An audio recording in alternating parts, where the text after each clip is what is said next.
La diffusion de la nouvelle saison de Fort Boyard a commencé le samedi 1er juillet 2023 sur France 2.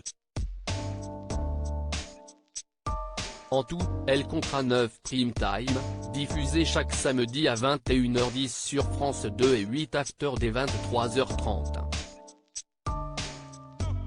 Baptisée Les Nouveaux Atouts du Père Fouras, cette 34e saison fait suite aux 9 Atouts du Père Fouras, programmés pour la première fois l'année dernière.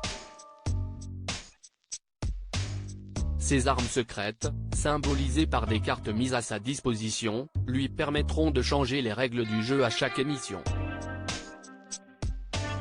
Si certains atouts de 2022 seront de nouveau de la partie, 4 nouveaux seront introduits, dont l'atout maudit du Père Fouras. Cette carte, variante de l'atout du candidat maudit, lui permettra notamment de lancer des malédictions pendant toute l'émission. Une nouveauté qui a plus fait polémique qu'autre chose. Les boyards maudits. Lors du premier épisode, le Père Fouras a fait don de cadeaux empoisonnés aux participants. Chaque fois que le maître du jeu proposait un cadeau spécial, une contrepartie empêchait les candidats de se réjouir. Le plus marquant fut celui donné en fin d'émission, notamment des boyards rouges, mêlés avec les boyards classiques dans la salle du trésor. Durant cet épisode, chaque vrai boyard collecté voyait sa valeur multipliée par 2.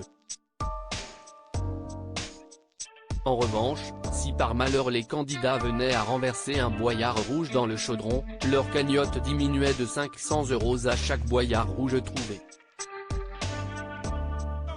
Une saison éprouvante pourtant, une autre polémique risque d'entacher encore plus l'émission dans le prochain numéro de Fort Boyard.